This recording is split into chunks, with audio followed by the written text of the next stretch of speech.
Добрый день, уважаемый Михаил Ефимович, уважаемый Михаил Викторович, уважаемые участники заседания.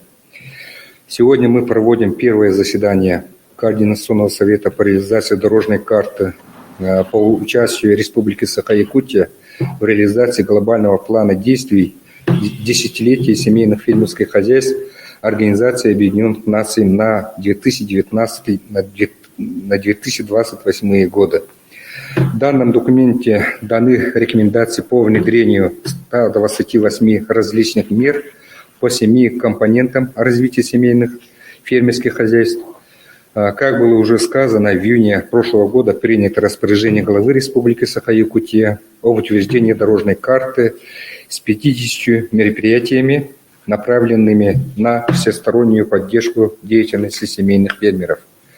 При этом установлены две цели реализации дорожной карты. Первое – это увеличение доли, Михаил Викторович уже озвучил, это увеличение доли крестьянских фермерских хозяйств и индивидуальных предпринимателей в объеме производства продукции сельского хозяйства республики от 26% за 2020 год до 30% к 2028 году. И второе – увеличение доли крестьянских фермерских хозяйств, ежегодно сдающих ведомственную отчетность Минсельхоз в общем количестве зарегистрированных фермеров от 70 до 90%. За 2021 год доля фермеров в общем объеме сельхозпроизводства возросла до 27,9%, так что по первой цели мы имеем положительную динамику. По второй цели значение индикатора, наоборот, снизилось до 68%, поэтому здесь предстоит организационная работа с районными управлениями сельского хозяйства. Это слайд 6, там подробно в цифрах мы все указали. Так, и в августе прошлого года распоряжением правительства республики образован Координационный совет по реализации дорожной карты. В состав совета включено 34 человека, в том числе 5 фермеров. Мы со всех сторон постарались включить. Также вот президент АККОР по Якутии, 3 начальника управления сельского хозяйства, 2 главы районов, 2 народных депутата, 6 руководителей исполнительных органов власти республики, 6 руководителей госучреждений, 3 руководителя территориальных органов, федеральных органов власти. В разделе 1.1 дорожной карты включены мероприятия по повышению качества мониторинга деятельности фермеров, в том числе в рамках переписей. Сельхозмикроперепись прошла по всей России в августе прошлого года. По выборочной совокупности в последней декаде июня этого года запланирован приезд в Якутию представителей Росстата по вопросам подведения итогов микропереписи. Третья сплошная всероссийская сельхозперепись состоится в 2026 году. Предыдущие прошли в 2006 и 2016 годах. Итоги данной переписи будут получены в конце 2027 года и как раз послужат источником информации, какое развитие получат фермеры республики по итогам реализации мероприятий данной дорожной карты.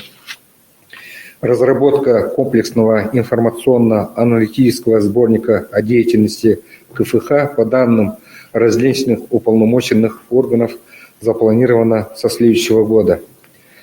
Внедрение разрабатываемого Министерством сельского хозяйства России единого листа показателей для КФХ взамен более 2000 показателей статистической, налоговой и ведомственной отчетности запланировано до конца этого года. Данный сервис находится на стадии апробации. Это на сайте fermer.msх.ru.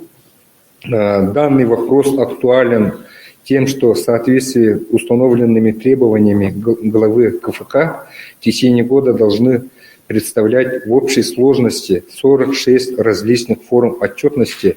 Это налоговую службу, Росстат, пенсионный фонд, фонд Сострака, Мессихоз России. Многие из них не обладают компетенциями и вынуждены обращаться за платными услугами. Следующий раздел – это организационные мероприятия. В части освещения семьи, положительного опыта деятельности фермеров.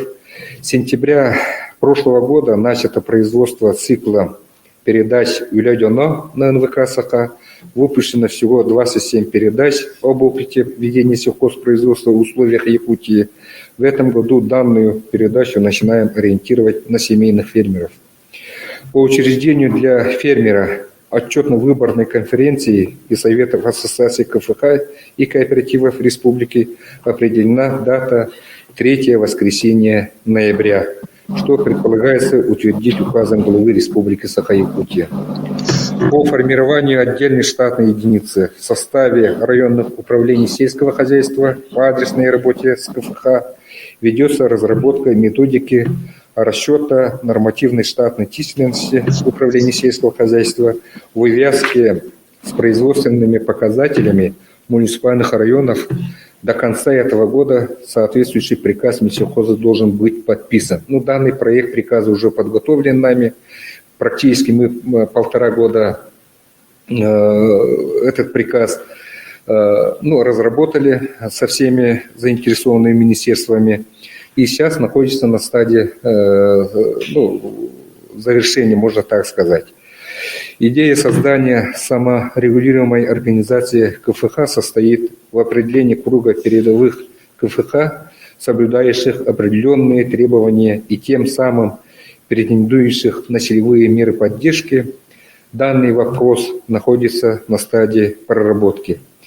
Первая сводная информация по включению мероприятий по поддержке КФХ, программы социально-экономического развития муниципальных районов и городских округов будет собрана по итогам года.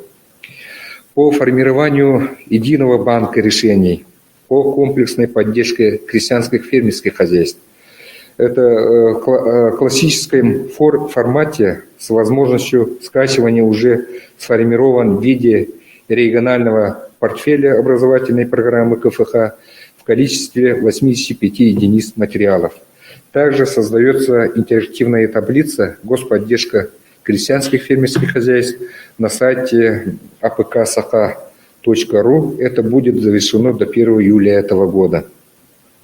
Второй тоже большой раздел посвящен поддержке молодежи. Это создание Совета молодых фермеров, проведение деловой игры «Молодой фермер», обучение фермерскому делу в агрошколах, техникумах и вузах. И третий раздел посвящен поддержке женщин-фермеров. Это дальнейшая деятельность Союза сельских женщин, организация постоянной коммуникации с женщин-фермеров в масштабе республики. Также это ежегодное проведение мероприятий Всемирному дню сельских женщин, это 15 октября. Здесь мы должны учитывать мероприятия, предлагаемые публикации продовольственной организации ООН «Женщины в сельском хозяйстве», устранение гендерного разрыва в интересах развития.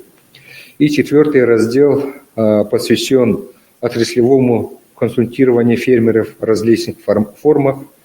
Например, в прошлом году были проведены семинары для 15 районов и один республиканский семинар «Школа фермера» с охватом 250 человек.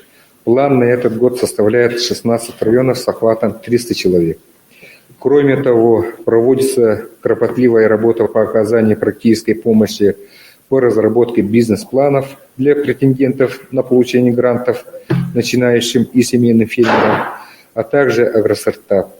Также ведется последующая работа с победителями грантов по оказанию практической помощи по ежегодной отчетности в течение 5 лет после получения гранта.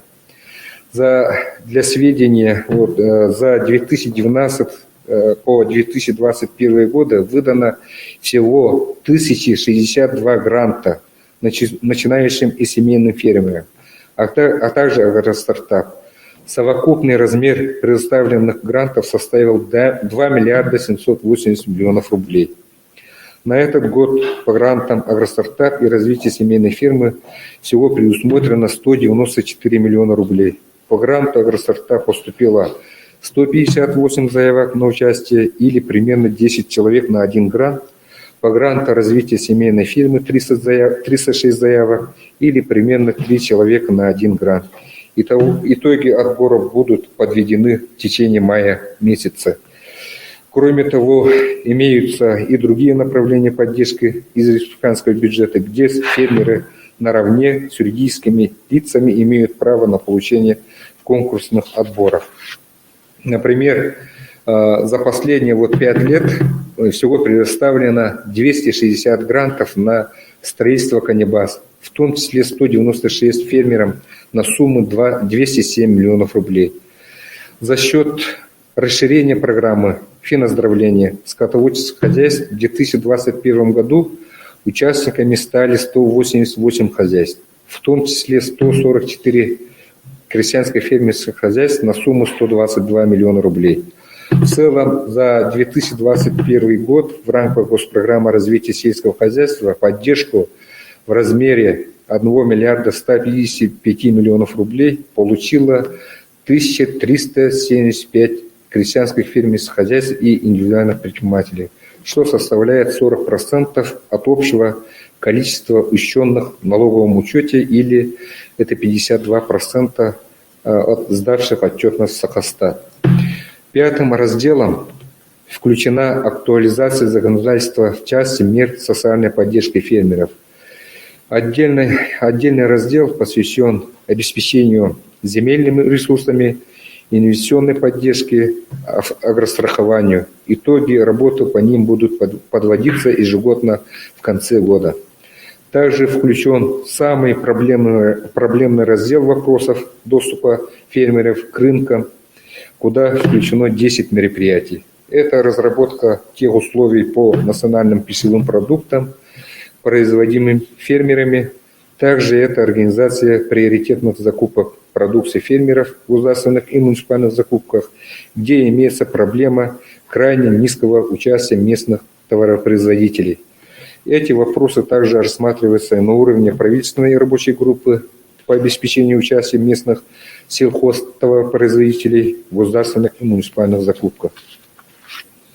За 2020 год по государственным и муниципальным заказам закуплено сельхозпродукции и пищевых продуктов на 775 миллионов рублей. Из них только 59 миллионов рублей поставлено местными производителями, или всего 7,5%. Мы должны в рамках дорожной карты поправить данную ситуацию. Это только по государственным и муниципальным закупкам, кроме по другим рынкам. Это также повлияет на увеличение уровня товарности производимой сельхозпродукции, что составляет по фермерам всего 36% против 39% по сельхозорганизациям.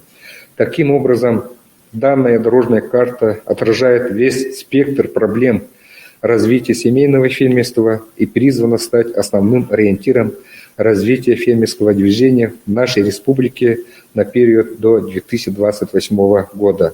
На сегодня все 50 мероприятий дорожной карты находятся в работе, и первые итоги их реализации мы получим к концу этого года.